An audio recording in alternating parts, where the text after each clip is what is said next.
स्वागत है आप सभी का आपके अपने channel all is one exam में।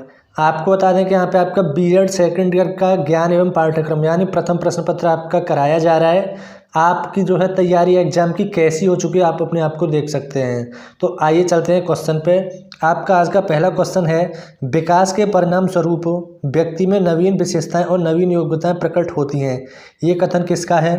अगर इस कथन के बारे में बात करें तो यह है आपका हरलॉक का, यानी ऑप्शन ए आपका सही हो जाएगा। आपका अगला क्वेश्चन है, शैक्षिक दृष्टि से बाल विकास की अवस्थाएं हैं। तो शैक्षिक दृष्टि से बाल विकास की ये सारी ही अवस्थाएं हैं, यानी कि उपयुक्त तीनों, शैशवावस्था, बाल्यावस्था और किशोरावस्था। आपका अगला क्वेश्चन है, एज ऑफ पॉवर्टी किसे कहते हैं? तो बताइएगा किसे कहते हैं? ये कहते हैं आपका पूर्ण किशोरावस्था को, यानी ऑप्शन ए आपका सही हो जाएगा। आपका अगला क्वेश्चन है, निम्न में कौन सा कारक व्यक्ति की बुद्धि या विकास को प्रभावित करता है? तो ये जो है सारे ही प्रभावित करते हैं, यानी कि भोजन, व्यायाम और ग्रंथियों की क्रियाशीलता। ठीक है।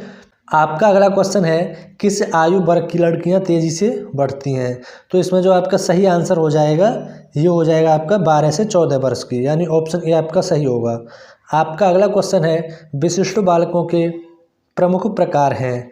तो बताइएगा कौन से प्रमुख प्रकार हैं? इसमें जो आपका सही आंसर हो जाएगा ये हो जाएगा उपयुक्त सभी, यानी कि दृष्टिबाधित, अस्थिबाधित और श्रवण बाधित। आपका अगला क्वेश्चन है, विशिष्ट बालकों से तात्पर्य है। तो विशिष्ट बालकों से तात्पर्य का मतलब होता है जो प्रतिभाशाली बालक होते हैं, यानी ऑप्शन ए आपका सही हो जाएगा।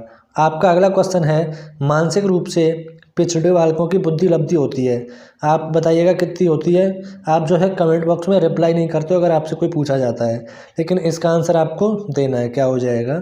आपका अगला क्वेश्चन है, प्रतिभाशाली बालक की समस्या होती है। तो प्रतिभाशाली जो बालक की समस्या होती हैं ये उपयुक्त सभी होती हैं, यानी परिवार में समायोजन, विद्यालय में समायोजन, समाज में समायोजन। ठीक है। आपका अगला क्वेश्चन है, प्रतिभाशाली बालकों की शिक्षा व्यवस्था का स्वरूप है। तो प्रतिभाशाली बालकों की शिक्षा व्यवस्था का जो रूप है यह है योग्य शिक्षक, विशिष्ट विद्यालय और विशिष्ट कार्यक्रम, यानी उपयुक्त सभी। आपका अगला क्वेश्चन है, मंद अधिगामी बालकों की शिक्षा व्यवस्था का स्वरूप है। तो इनका जो स्वरूप है यह है आपकी शैक्षिक उपलब्धि, ऑप्शन ए हो जाएगा। आपका अगला क्वेश्चन है, दृष्टिबाधित बालक ज्ञान अर्जित करते हैं। किससे करते हैं बताइएगा? ये करते हैं आपके श्रवण इंद्रियों से और स्पर्श इंद्रियों से, यानी कि उपयुक्त दोनों से करते हैं। आपका अगला क्वेश्चन है, श्रवण बाधितों के शिक्षण एवं प्रशिक्षण में प्रयुक्त करते हैं। बताइए किसका प्रयोग जो है किया जाता है? ये किया जाता है उपयुक्त सभी का, यानी होठों का प्रशिक्षण, वाणी का प्रशिक्षण और सांकेतिक भाषा। ठीक है। आपका अगला क्वेश्चन है, बालक के सामान्य व्यवहार तथा विशिष्ट व्यवहार में वही संबंध है जो पाया जाता है। बताइए जो किस में पाया जाता है? आवश्यकता एवं लक्ष्य, यानी कि ऑप्शन बी आपका सही हो जाएगा। आपका अगला क्वेश्चन है, राष्ट्रीय शिक्षा नीति में किस क्षेत्र पर मुख्य जोर दिया गया? तो इसमें जो मुख्य क्षेत्र में जोर दिया गया था ये दिया गया था व्यवसायीकरण पर, यानी ऑप्शन बी आपका सही हो जाएगा। आपका अगला क्वेश्चन है, छात्रों को अपने ज्ञान का जीवन में प्रयोग करने हेतु बताइएगा नवीन उदाहरण देंगे या शिक्षण के समय भिन्न भिन्न उदाहरण पर बल देंगे या गृह कार्य पर बल देंगे या उपयुक्त सभी कार्य करेंगे। तो जो आपका बल दिया जाएगा ये दिया जाएगा शिक्षण के समय भिन्न भिन्न उदाहरण पर, यानी ऑप्शन बी आपका सही हो जाएगा। आपका अगला क्वेश्चन है, पर्यावरण शिक्षा को प्रयोगशालाओं में पाठ्यक्रम का अंग बनाना उपयुक्त है। क्योंकि बताइए, क्योंकि पर्यावरण जीवन का महत्वपूर्ण अंग है। ठीक है। ऑप्शन बी आपका सही हो जाएगा। आपका अगला क्वेश्चन है, पाठ्य वस्तु को भली प्रकार स्मरण करने हेतु निम्नलिखित में से कौन सबसे उचित है? तो जो सबसे उचित है वो है सही उत्तर को पुनर्वलित करेंगे। ठीक है, ऑप्शन बी। आपका अगला क्वेश्चन है, हमारी शिक्षा प्रणाली में मुख्य सुधार इस कारण से नहीं हो पाता क्योंकि शिक्षक उदासीन है, ऑप्शन सी हो जाएगा। आपका अगला क्वेश्चन है, शिक्षा बेरोजगारी के विरुद्ध एक प्रकार का बीमा होना चाहिए। बताइए किसके अनुसार? ये है आपका गांधी जी के अनुसार, ऑप्शन ए हो जाएगा। आपका अगला क्वेश्चन है, हंटर आयोग का गठन कब हुआ था? तो इसका जो गठन हुआ था ये हुआ था आपका 1882 में। आपका अगला क्वेश्चन है, भारतीय शिक्षा आयोग 1952 से 53 जिसका प्रसिद्ध नाम हंटर कमीशन था, जिसने बताइएगा क्या किया था? आंसर दीजिए। उसने किया था आपका माध्यमिक स्कूलों में असली विषयों की सिफारिश की थी। ठीक है, ऑप्शन ए होगा। आपका अगला क्वेश्चन है, पाठ्यक्रम का निर्माण किस प्रकार की योग्यताओं के अनुसार किया जाता है? तो इसका जो किया जाता है, ये किया जाता है रुचियों के अनुसार, आवश्यकताओं के अनुसार और क्षमताओं के अनुसार, यानी इन सभी के अनुसार। आपका अगला क्वेश्चन है, किस भाषा नीति में पाठ्यक्रम को स्थान दिया गया? बताइए किस में दिया गया? तो वो दिया गया आपका 1968, ऑप्शन ए होगा। आपका अगला क्वेश्चन है, कोठारी आयोग की रिपोर्ट का क्या नाम है? बताइएगा क्या नाम है? तो उसका जो नाम है वो है शिक्षा और विकास। ठीक है। आपका अगला क्वेश्चन है, व्यावसायिक शिक्षा पर बने राष्ट्रीय कार्यकारिणी समूह के अध्यक्ष कौन थे? बताइएगा। तो वो थे आपके DS कोठारी। आपका अगला क्वेश्चन है, कोर पाठ्यक्रम के मुख्य विषय कौन से होते हैं? जो कोर पाठ्यक्रम के आपके जो मुख्य विषय होते हैं वो होते हैं आपके भाषा व गणित, स्वास्थ्य एवं शारीरिक शिक्षा, यानी उपयुक्त दोनों होते हैं। आपका अगला क्वेश्चन है, विषय के विशिष्ट क्षेत्रों से संबंधित पाठ्यक्रम क्या कहलाते हैं? तो वो कहलाते हैं आपके निर्दिष्ट पाठ्यक्रम, यानी ऑप्शन ए आपका सही हो जाएगा। आपका अगला क्वेश्चन है, करिकुलम के अंतर्गत केनिथ रिचमंड के अनुसार कौन कौन से विषय विद्यमान रहते हैं? तो वो जो आपके विद्यमान रहते हैं वो रहते हैं उपयुक्त सभी, यानी कार्य की योजना संबंधी, अध्ययन कोर्स संबंधी और साधारण विद्यालयों के विषय, उपयुक्त सभी। आपका अगला क्वेश्चन है, पाठ्यक्रम निर्माण प्रक्रिया की कितनी अवस्थाएं होती हैं? तो इसकी जो अवस्थाएं होती हैं ये 5 अवस्थाएं आपकी होती हैं, ऑप्शन ए आपका सही होगा। आपका अगला क्वेश्चन है, मूल पाठ्यक्रम का आधार क्या होता है? तो मूल पाठ्यक्रम का जो आधार होता है वो होता है छात्रों की रुचि, छात्रों की योग्यता और छात्रों की आवश्यकता, यानी उपयुक्त सभी। आपका अगला क्वेश्चन होने वाला है, पाठ्यक्रम छात्रों को किस प्रकार का ज्ञान प्रदान करता है? बताइएगा। तो ये करता है आपका ज्ञानात्मक संबंधी, सूझबूझ संबंधी और जीवन मूल्य संबंधी, यानी कि इन सभी प्रकार का। ठीक है, ऑप्शन डी आपका सही हो जाएगा। आपका अगला क्वेश्चन है, मूल पाठ्यक्रम में कितने अनिवार्य विषय पाए जाते हैं? इसमें जो मूल अनिवार्य विषय जो पाए जाते हैं वो पाए जाते हैं 6, ऑप्शन ए आपका सही हो जाएगा। आपका अगला क्वेश्चन है, अनुभव आधारित पाठ्यक्रम में कौन से दोष होते हैं? तो वो आपके जो दोष होते हैं वो होते हैं उपयुक्त सभी, यानी यह लंबी प्रक्रिया है, अनुभवों में तालमेल नहीं बैठा पाते और यह खर्चीली प्रक्रिया है। आपका अगला क्वेश्चन है, क्रिया आधारित पाठ्यक्रम की मुख्य विशेषताएं क्या हैं? तो इसकी जो मुख्य विशेषताएं हैं वो भी उपयुक्त सभी हैं, यानी बालकों की रुचियों को महत्व दिया जाता है, समाज की उपयोगिता के अनुसार होता है और करके सीखने की आदत विकसित होती है। ठीक है। आपका अगला क्वेश्चन है, पाठ्य से आगामी क्रियाओं से लाभ हैं? तो इनसे आपके जो लाभ हैं वो भी उपयुक्त सभी हैं, यानी छात्रों में नागरिक गुणों का विकास होता है, छात्रों में विशेष रुचियों का विकास होता है, छात्रों की मूल प्रवृत्तियों का शोधन तथा परिमार्जन होता है। आपका अगला क्वेश्चन है, पाठ्य से आगामी क्रियाओं के संचालन में कठिनाई है? बताइए वो किस चीज़ की? तो वो है आपकी उपयुक्त सभी, यानी समय सारणी में कम स्थान, साधनों का अभाव, शिक्षक की रुचि न होना। आपका अगला क्वेश्चन है, किसी लक्ष्य की प्राप्ति हेतु संप्रेषण के माध्यम से व्यक्तियों को प्रभावित कर सकने की योग्यता नेतृत्व कहलाती है। ये कथन किसका है? तो ये कथन आपका कुंटज एवं ओल्डोनिल का, यानी ऑप्शन ए आपका सही हो जाएगा। आपका अगला क्वेश्चन है, अगर आप महात्मा गांधी जैसे होते तो विद्यार्थियों को सिखाना चाहते, क्या सिखाना चाहते आप? बताइएगा। तो आप सत्य एवं अहिंसा का पालन करना सिखाते, लेकिन वो बात अलग है कि महात्मा गांधी जैसे बनने का आजकल कोई फ़ायदा नहीं होने वाला है। तो चलते हैं अगले क्वेश्चन पे। किसने प्रातःकालीन सभा को स्कूल की कस्बा सभा के नाम से पुकारा है? तो बताइए किसने? तो इसमें जो आपका सही आंसर हो जाएगा ये हो जाएगा प्रोफेसर फ्रेटवेल ने, ऑप्शन ए। आपका अगला क्वेश्चन है, कोई भी भारतीय भाषा क्यों न हो उसने, बताइए कौन सा होगा? 80% से अधिक शब्द संस्कृत के हैं। हमारी कोई भी जो भारतीय भाषा है उसमें 80% से अधिक शब्द किसके हैं? संस्कृत के, ऑप्शन ए आपका सही हो जाएगा। आपका अगला क्वेश्चन है, दक्षिण भारत में हिंदी प्रचार सभा की स्थापना बताइएगा किसने की थी?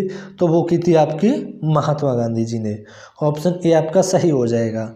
आपका अगला क्वेश्चन है, सेंट्रल इंस्टीट्यूट ऑफ एजुकेशन में छात्र स्वशासन पर सेमिनार किस वर्ष हुआ? बताइएगा। ये हुआ था आपका दिसंबर 1955 में। याद रखेंगे क्योंकि आपका इसमें सिर्फ मंथ को अलग कर दिया गया है, बाकी जो है ईयर सेम है, इसीलिए आप इसको याद रखेंगे, दिसंबर 1955। आपका अगला क्वेश्चन है, ई के फ्रेटवेल ने माध्यमिक विद्यालय में प्रचलित क्रियाओं को कितने भागों में विभक्त किया है? तो ये जो किया है आपका 5 भागों में विभक्त किया है, ठीक है, ऑप्शन ए।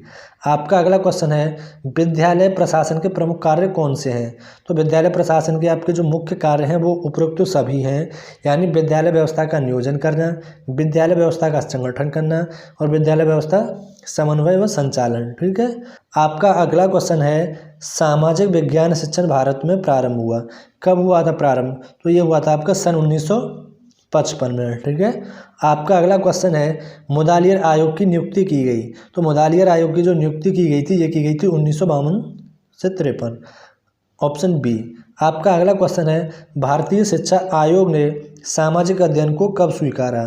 तो सामाजिक अध्ययन को जो स्वीकारा था वो स्वीकारा था आपका 1964 से 66 में, यानी ऑप्शन ए।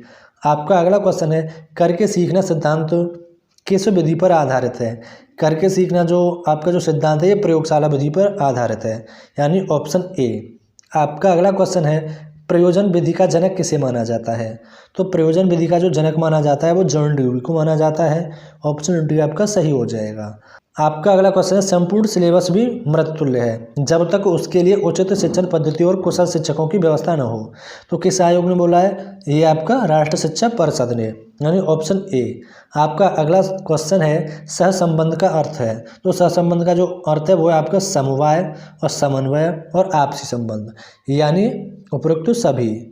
आपका अगला क्वेश्चन है, शैक्षिक सुधार हेतु राष्ट्रीय शिक्षा नीति लागू कब की गई थी? तो राष्ट्रीय शिक्षा नीति जो आपकी लागू की गई थी 1987 में लागू की गई थी। आपका अगला क्वेश्चन है, पंचवर्षीय योजना प्रारंभ की गई, बताइएगा पंचवर्षीय जो योजना है ये कब से प्रारंभ की गई? तो ये की गई थी आपकी 1951 से। आपका अगला क्वेश्चन है, भारतीय संविधान में भारतीय नागरिकों के लिए निर्धारित कर्तव्य हैं। हमारा जो भारतीय संविधान है उसमें भारतीय नागरिकों के लिए कितने आपके निर्धारित कर्तव्य बताइएगा? तो वो हैं आपके 11, ठीक है। आपका अगला क्वेश्चन है, छोटी कक्षाओं के लिए उपयुक्त है। तो छोटी कक्षाओं के लिए जो आपका उपयुक्त है वो है कहानी विधि, ठीक है, क्योंकि बच्चे जो है कहानी विधि से अच्छा समझ पाते हैं। आपका अगला क्वेश्चन है, माध्यमिक स्तर के लिए उपयुक्त मानी जाती है। माध्यमिक स्तर के लिए जो उपयुक्त मानी जाती है ये क्रिया विधि मानी जाती है, जैसे बोलते हैं करके सीखना। आपका अगला क्वेश्चन है, अध्यापक में वांछित शिक्षण कौशलों का विकास करने हेतु उपयोगी है, बताइए? तो इसमें जो आपका सही आंसर हो जाएगा सूक्ष्म शिक्षण, ठीक है, ऑप्शन सी। आपका अगला क्वेश्चन है, पाठांतर्गत मूल्यांकन से क्या लाभ है? तो इससे आपका जो लाभ है यह है अभिप्रेरणा की जागृति, ठीक है। आपका अगला क्वेश्चन है, माध्यमिक स्तर के छात्रों को आवश्यकता पड़ने पर किस प्रकार का दंड देना चाहिए? तो ये आपका देना चाहिए गलती के अनुपात में, ऑप्शन सी। आपका अगला क्वेश्चन है, दृष्टांत देना है। तो आपका जो दृष्टांत देना है वो है मृदुल अध्ययन, ठीक है। आपका अगला क्वेश्चन है, शिक्षण की दृष्टि से उपयोगी है। तो शिक्षण की दृष्टि से जो उपयोगी है वो है स्किनर का सिद्धांत, ठीक है, ऑप्शन सी।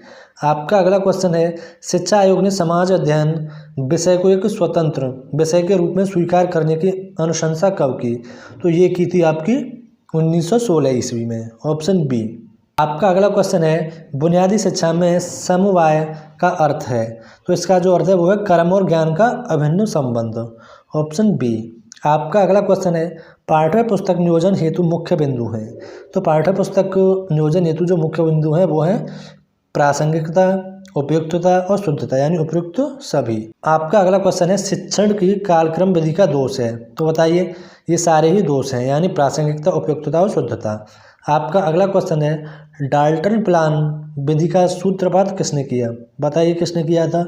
तो ये किया था आपका हेलेन पारकस्ट ने, ठीक है, ऑप्शन बी इसमें आपका सही हो जाएगा। आप ऐसा ना करें कि यहाँ पे डाल्टन प्लान लिख रखा है तो आप जो है इस पर टिक लगा दें, नहीं, आपका गलत हो जाएगा, इसीलिए हेलेन पारकस्ट। आपका अगला क्वेश्चन है, एक पाठ्य पुस्तक की विशेषता है। बताइए क्या विशेषता है?